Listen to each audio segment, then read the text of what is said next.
People keep asking me if I regret what happened at that rave 5 months ago. Honestly, the only thing I regret is getting caught. I'm Shannon. I'm 25, and I just ended a 10-year relationship with Franklin. 10 years. Can you imagine? I was 15 when we started dating. And honestly, looking back, I think that was the problem. We grew up together, sure, but we also grew into completely different people. At least, I did. Franklin was always the safe choice. The guy who brought me coffee every morning, remembered every anniversary, talked about buying a house and having kids like it was some inevitable timeline we were both supposed to follow. Don't get me wrong, he was sweet. Probably too sweet. The kind of guy who'd ask me 3 times if I was okay if I seemed even slightly off. Who'd want to talk through every little relationship hiccup like we were in couples therapy or something. We'd been going to electronic shows together for about 8 months when everything changed. At first, it was fun having this shared interest. Franklin wasn't naturally a party guy, but he'd come with me because he knew I loved the music and the energy. He'd nurse one drink all night while I actually let loose and enjoyed myself. I loved the freedom of those nights. The music pounding through your chest. The lights. The way everyone was just living in the moment instead of planning their next 5 years. But Franklin would always be watching me. Not in a creepy way. Just protectively. Like he was worried I'd have too much fun or something. If I wanted to dance with other people, he'd hover nearby. If someone offered me something, he'd give me these looks. I get that he cared, but it felt suffocating. Like he didn't trust me to make my own decisions. At my office job, my coworkers were always going on about how lucky I was to have found my soulmate so young, how romantic it was that we'd been together since high school, how they were all waiting for Franklin to propose. Honestly, hearing that made my skin crawl. The idea that everyone expected us to just slide into marriage because we'd been together forever, not because we actually chose each other as adults. I started wanting space. Not breakup space, just breathing room. I'd suggest nights out with just my girlfriends. And Franklin would get this hurt, look like I was rejecting him personally. If I came home late or didn't text him back immediately, he'd want to know every detail of my night. It wasn't controlling exactly, but it felt like I was accountable to him for every minute of my day, while he just assumed I'd always be available for whatever he wanted to do. The thing is, I never felt like I got to experience my early 20s properly. While my friends were dating around and figuring out who they were, I was playing house with my high school boyfriend. Everyone acted like that was admirable, but secretly it felt like I'd missed out on so much. Then we met Michael at this warehouse show downtown. He was a friend of a friend. One of those guys who just commanded attention when he walked into a room. Tall, confident, covered in tattoos, with this energy that felt electric compared to Franklin's steady, predictable presence. Where Franklin would stand against the wall checking his phone, Michael was right in the middle of everything. Dancing, talking to everyone, completely uninhibited. Michael knew the scene in a way Franklin and I were still learning. He knew which DJs to see, which venues had the best sound systems, where the after parties were. When he talked to me, it wasn't about work or weekend plans or whether I'd eaten dinner. It was about music and art and living in the moment. For the first time in years, I felt interesting. Franklin noticed the change in my energy around Michael immediately. He'd make these little comments about how I seemed different when Michael was around. Or he'd suggest leaving shows early when he saw me talking to him. The more Franklin pulled back, the more drawn to Michael I became. It felt like Franklin was trying to control something he sensed but couldn't name, and that just made me want to rebel against it more.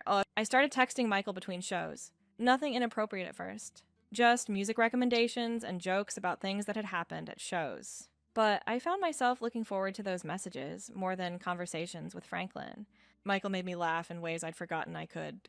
He'd send me songs that perfectly captured how I was feeling, while Franklin would ask what I wanted for dinner, like we were an old married couple. The worst part was how Franklin kept trying to talk about our future during this time. He'd bring up engagement rings or apartments we should look at, completely oblivious to the fact that I was questioning everything about our relationship. When I'd get quiet during these conversations, he'd assume I was just tired or stressed about work. He couldn't see that I was actually imagining what my life would look like if I wasn't tied to someone who'd known me since I was a teenager. I started going to shows without Franklin sometimes, telling him I needed girl time with my friends. Really, I was hoping to run into Michael. Franklin would get this wounded look when I'd leave, like I was abandoning him, but he wouldn't say anything directly. He'd just text me throughout the night, asking how things were going and when I'd be home. The night everything changed. Franklin had opted to stay home from a show because he had an early meeting the next day. I went with 2 girlfriends. But really, I was hoping Michael would be there. He was, and for the first time, We spent the entire night together without Franklin around. We danced together, talked for hours, shared drinks. The chemistry was undeniable. When Michael suggested going back to his place to keep the party going, I knew exactly what I was doing. I told my girlfriends I was getting a ride home with someone else and followed him out. I texted Franklin that I was crashing at my friend Sarah's place because I was too drunk to drive, knowing he'd never question it because he trusted me completely. What happened that night felt like waking up after years of sleepwalking. Michael was passionate and unpredictable in ways Franklin had never been. Where Franklin was gentle and considerate, Michael was intense and demanding. Where Franklin would ask what I wanted, Michael would tell me what he wanted, and somehow that felt more exciting. I got home the next morning while Franklin was at his meeting, showered, and pretended nothing had happened. But everything had changed. I felt alive in a way I hadn't in years. And going back to my routine with Franklin felt like putting on clothes that no longer fit. Looking back, I think I was already done with the relationship before that night. Michael just showed me what I'd been missing and gave me the push I needed to finally admit I wanted out. Franklin deserved someone who was all in, and I clearly wasn't that person anymore. I just wish I'd been brave enough to end things before I complicated everything by cheating. But honestly, those few hours with Michael taught me more about what I wanted from life than 10 years of playing it safe ever could. Sometimes you have to break a few things to find out who you really are. Like, the week after that night with Michael was torture, but not for the reasons you'd expect. I felt guilty, sure, but mostly I felt frustrated that I had to go back to pretending everything was normal with Franklin. He'd make me coffee in the morning, and I'd think about how Michael's place had this amazing espresso machine he actually knew how to use. Franklin would want to watch Netflix and plan our weekend. And I'd be checking my phone hoping Michael had texted. I was trying to figure out how to end things with Franklin without admitting what had happened. I'd convinced myself that our relationship had run its course naturally. And the thing with Michael was just the catalyst that made me realize it. Why blow up his world unnecessarily when I could just say we'd grown apart? But Franklin knew something was off. He kept asking if everything was okay. If something had happened at the show, if I was having second thoughts about us, the more he pressed, the more defensive I got. I started picking fights over stupid things just to create distance. He'd load the dishwasher wrong, and I'd act like it was some major character flaw. He'd suggest we skip a show to have a quiet night in, and I'd accuse him of being boring and holding me back. Meanwhile, Michael and I were texting constantly. He'd send me pictures from his day, voice messages, links to new music. Everything felt effortless and exciting in a way my relationship with Franklin hadn't in years. When Michael suggested meeting for coffee between shows, I told Franklin I was having lunch with a coworker, sitting across from Michael at this little cafe. I felt like I was cheating just by being there, but I couldn't stop myself. He was telling me about this festival he was planning to attend, asking if I'd ever considered traveling for shows instead of just hitting local venues. With Franklin, travel meant researching hotels months in advance and making detailed itineraries. Michael made it sound spontaneous and adventurous. You seem different than you did that first night I met you, Michael said, stirring his coffee. More, I don't know, awake. I knew what he meant.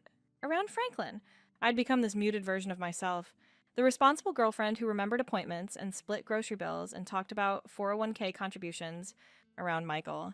I remembered that I used to be fun, spontaneous. The kind of person who'd say yes to things instead of immediately thinking about why they might not work. When I got home that afternoon, Franklin was doing laundry and organizing our shared calendar for the next month. He'd penciled in shows, dinner dates, a weekend trip to see his parents. Looking at all those planned out weekends made me feel claustrophobic.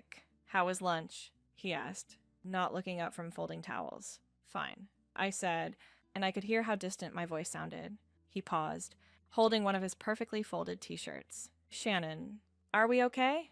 You've seemed really disconnected lately. This was my opening. I could have sat down and had an honest conversation about how I was feeling trapped, how I thought we wanted different things, how maybe we needed to take a break. Instead, I shrugged and said everything was fine. I was just stressed about work. The lie came so easily it scared me. That weekend, we went to another show together, and it was agony. Franklin stood next to me, swaying awkwardly to music he didn't really understand while I scanned the crowd, hoping to see Michael. When I finally spotted him across the room, my heart literally skipped. He was with a group of people I didn't recognize, looking completely in his element. Our eyes met across the dance floor, and he smiled this slow, knowing smile that made my cheeks burn. Franklin was saying something about the sound quality being better at the last venue, completely oblivious to the electricity crackling between Michael and me from 50 feet away. I excused myself to get a drink and somehow found myself next to Michael at the bar, Your boyfriend doesn't look like he's having much fun, Michael said, leaning close enough that I could smell his cologne. He's not really the scene type, I said, which felt like a betrayal of Franklin, even though it was true. What about you? Are you the scene type? The way he asked it felt loaded with meaning. Like, he was really asking if I was the type of person who could handle something complicated and intense. Or if I was going to stay safe with someone who folded towels and planned weekends. I'm figuring that out, I said. Michael's hand brushed mine as he reached for his drink. Let me know when you decide. I went back to Franklin feeling like my skin was on fire. He wrapped his arm around me and pulled me close. And instead of feeling comforted, I felt trapped. His touch felt possessive in a way it never had before. Like he sensed something shifting and was trying to hold on tighter. The next morning, Franklin wanted to talk about the future again. He'd been looking at engagement rings online, he said. Nothing serious. Just getting a sense of what I might like. Did I prefer vintage or modern settings? What did I think about destination weddings versus something local? I sat there listening to him plan our entire future while I was actively fantasizing about someone else. I felt like the worst person in the world. Not because I was hurting Franklin, though I was, but because I felt so fake sitting there, nodding and pretending to care about ring settings when what I really wanted was to text Michael. That's when I knew I had to tell him the truth. Not because it was the right thing to do, but because I couldn't keep living this double life. I was exhausted from pretending. And I could see that Franklin was getting more anxious and clingy the more I pulled away. I just had to figure out how to destroy someone's life as gently as possible. I waited until the weekend to tell Franklin, which in hindsight was probably cruel. He was making breakfast on Saturday morning, like humming along to some playlist he'd made, completely clueless about what was coming. I'd been rehearsing different versions of the conversation all week, trying to find a way to explain without completely destroying him. Franklin, we need to talk, I said, sitting down at our little kitchen table. He immediately stopped what he was doing and turned around, and I could see the worry flash across his face. He knew, maybe not the details, but he knew something was seriously wrong. What's going on? He sat across from me, reaching for my hands, but I pulled them back and put them in my lap. I think we need to take a break. I started, but he interrupted me. A break? Shannon, what are you talking about? Everything's been fine. We're happy. That's the thing about Franklin. He genuinely believed we were happy because I'd been pretending so well. He had no idea I'd been suffocating for months, that I'd been questioning everything about our relationship, that I'd been imagining what life would look like without him. Franklin, I met someone. The silence that followed was deafening. I watched him process what I'd said. Saw the moment it clicked. His whole face changed. Like something inside him had broken. You met someone, he repeated slowly. What does that mean? Exactly. This was the moment I could have chosen honesty or self-preservation. I chose somewhere in the middle, which was probably worse than either extreme. I've been feeling disconnected from us for a while, I said. And there's this guy, Michael, that I've been talking to, and I think I have feelings for him. Talking to, Franklin said, just talking to, I nodded, even though we both knew I was minimizing what had happened. Franklin stood up and started pacing around our tiny kitchen. How long has this been going on? A few weeks. He laughed, but it sounded bitter. And you're just telling me now? I was trying to figure out how I felt about everything. I didn't want to hurt you unnecessarily. Hurt me unnecessarily. His voice was getting louder. Shannon, you've been emotionally cheating on me for weeks, and you think there's a way to do this that doesn't hurt me. The thing is, I'd convinced myself that what Michael and I had was just friendship that had gotten a little intense, but hearing Franklin say emotionally cheating out loud made me realize how deep I'd already gone before that night at Michael's place. It's not like that, I said, but even I didn't believe it. Then what is it like? Explain it to me, because I'm having trouble understanding how my girlfriend of 10 years suddenly has feelings for some random guy she just met. Franklin was hurt and confused and trying to make sense of something that probably didn't make sense from his perspective. We'd been talking about engagement rings a few days earlier, and now I was telling him I wanted to date someone else. Of course, he was falling apart. But instead of feeling compassionate about his pain, I felt annoyed. Annoyed that he was making this harder than it had to be. Annoyed that he couldn't just accept that we'd grown apart and let me go gracefully. Maybe this is exactly the problem, I said. You think just because we've been together for 10 years, that means we're supposed to be together forever. Maybe we're just different people now than we were in high school. I'm the same person I've always been. Franklin said, I love you the same way I've always loved you. If you're a different person, that's news to me. That stung because it was true. Franklin had been consistent and steady and devoted. While I'd been the one changing the rules without telling him, Franklin, I'm 25 years old and you're the only person I've ever been with. Don't you think that's a little weird? No, he said immediately. I think it's beautiful. I think it means we found each other early and we're lucky enough to grow up together. God. He was so earnest, it made me want to scream. Even in the middle of me breaking his heart, he was trying to be romantic about our relationship. Well, maybe I don't think it's beautiful, I said. Maybe I think it's limiting. Franklin stopped pacing and looked at me like he was seeing me for the first time. Limiting. Yes. Limiting. I've never gotten to figure out who I am outside of being your girlfriend. I've never gotten to make my own decisions without considering how they'd affect us. I've never gotten to just be selfish and young and stupid. And this Michael guy is going to help you be selfish and young and stupid. Maybe, I don't know. That's what I'm trying to figure out. Franklin sat back down and put his head in his hands. When he looked up, his eyes were red, but he wasn't crying yet. So what now? You want me to just wait around while you figure out if you want to be with someone else? I hadn't thought that far ahead. I'd been so focused on getting out of the relationship that I hadn't considered what Franklin would do next. I think I need space to figure things out, I said. Space, he repeated. Okay, how much space? A few days. A week. I don't know. Franklin, I can't put a timeline on it. That's when he started crying, and I felt like the worst person who'd ever lived. But also, selfishly, I felt relieved. The conversation was almost over, and soon I'd be free to see where things with Michael could go. I can't believe this is happening, Franklin said. I thought we were happy. I thought we were building something together. We were, I said. But maybe that's the problem. Maybe I don't want to build the same things you want to build. Franklin wiped his eyes and looked at me with this expression I'd never seen before. Like he was really seeing me, maybe for the first time. You know what, Shannon? You're right. You should go figure out who you are, because the person sitting across from me right now isn't someone I recognize. That should have hurt, but it didn't. It felt validating. Like he was finally understanding that I wasn't the same person he'd fallen in love with in high school. I packed a bag that afternoon and went to stay with my friend Sarah. I told her Franklin and I were taking a break to figure things out, but really I was just buying myself time to see where things with Michael would go. 3 days later, I texted Michael and asked if he wanted to get dinner. By the end of that week, I'd moved in with him.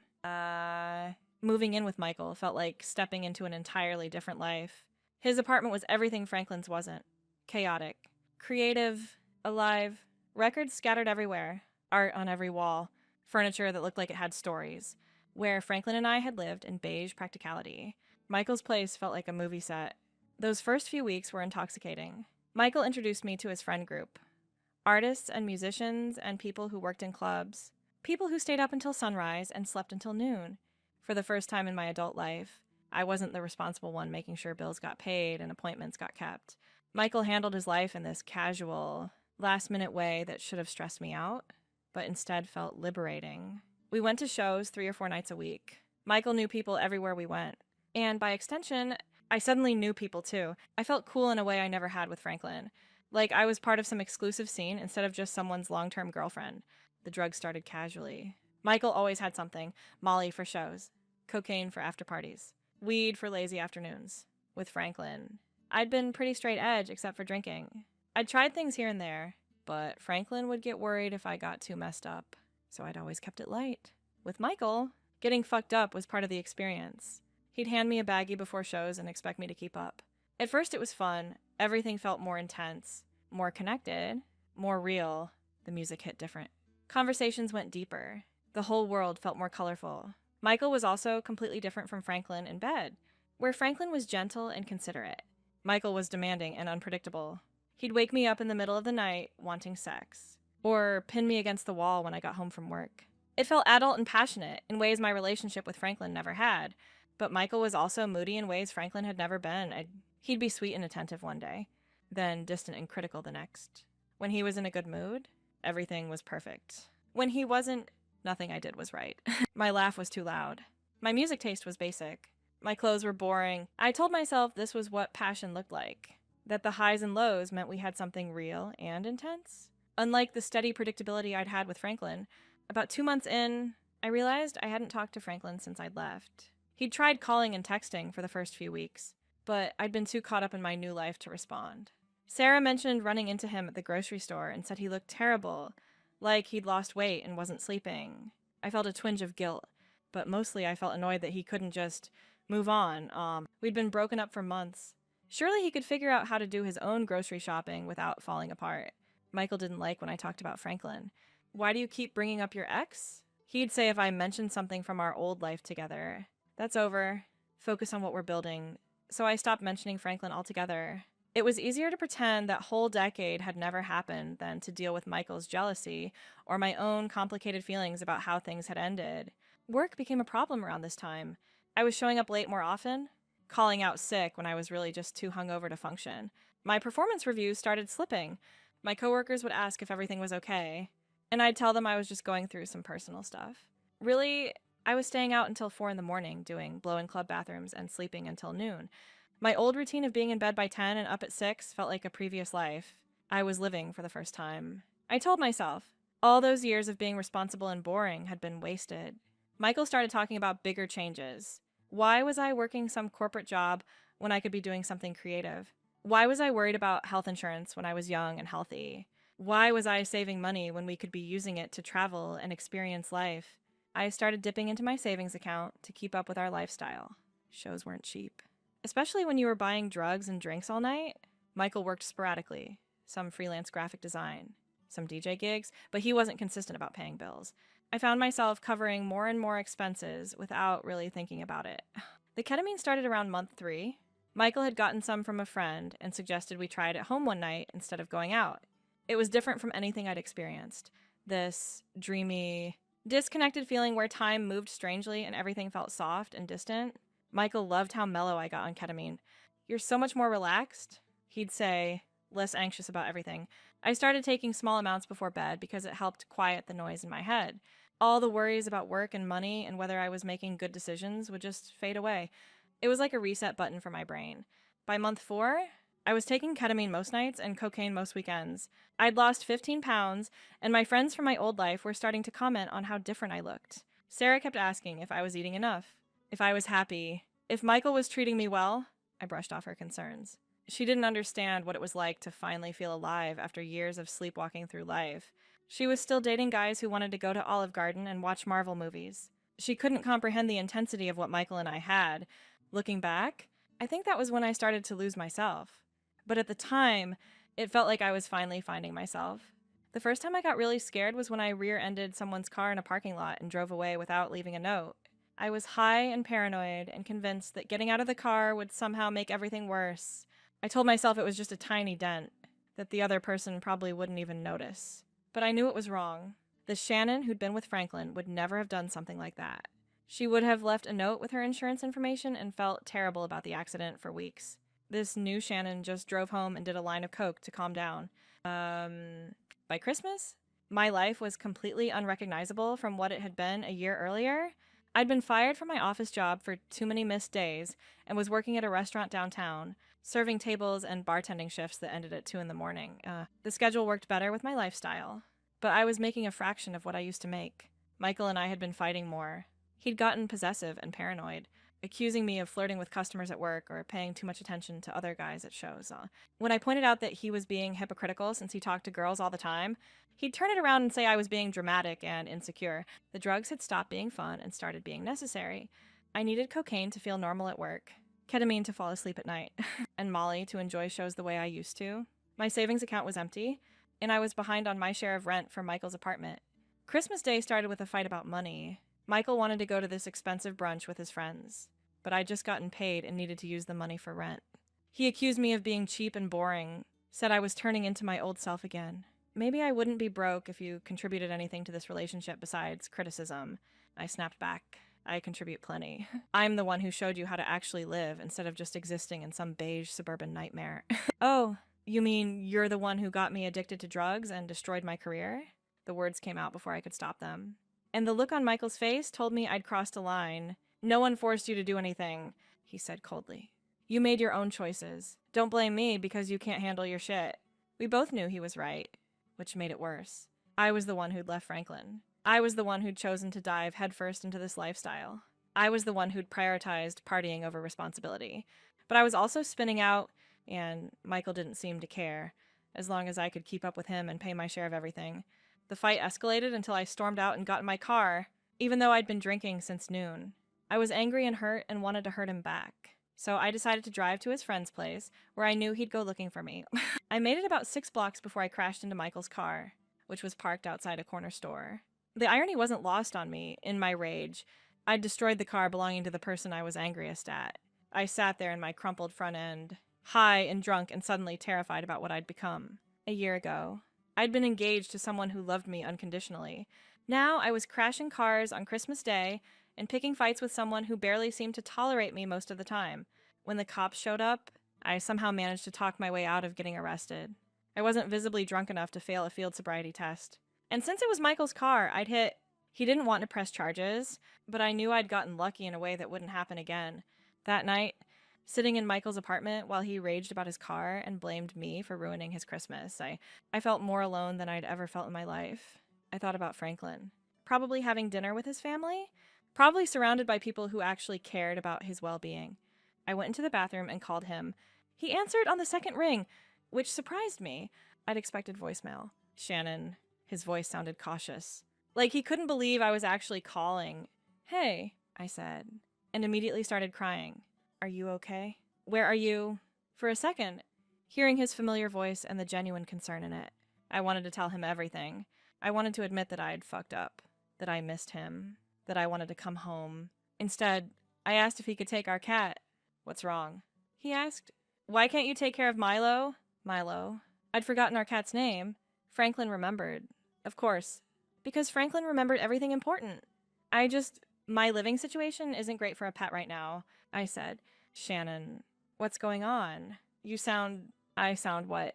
You sound like you need help. The concern in his voice almost broke me. After everything I'd done to him, he was still worried about me. Still ready to help me, even though I'd destroyed his life and disappeared for months without explanation. I'm fine. I lied. I just need you to take the cat. Can you do that or not? There was a long pause. Yeah, he said finally. I can do that. When do you want me to pick him up? Tomorrow. Okay, same address. I gave him Michael's address and hung up before he could ask any more questions. The next day, Franklin showed up looking healthier than I'd seen him in years. He'd clearly been working out. His clothes fit better. And he had this calm confidence that I didn't remember him having when we were together. He was polite but distant when I handed over Milo's carrier and food.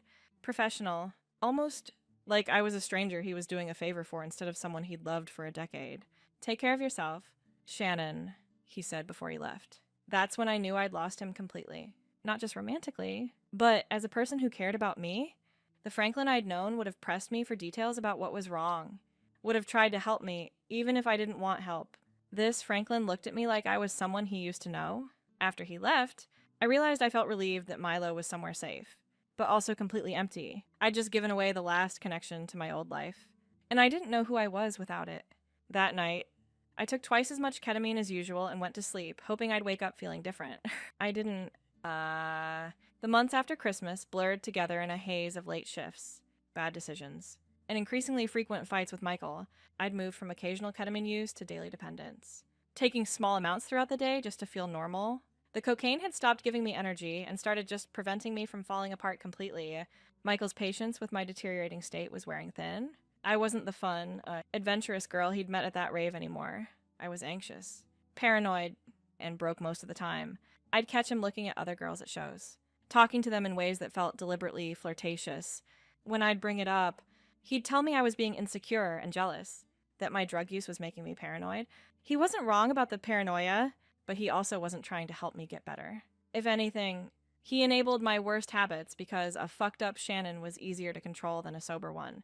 Work became increasingly difficult to manage. I was showing up late, making mistakes with orders, and getting written up regularly.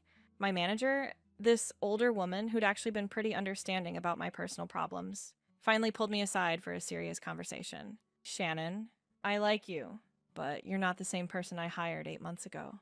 You're unreliable. You look exhausted all the time. And yesterday, I caught you nodding off during your shift. She was right.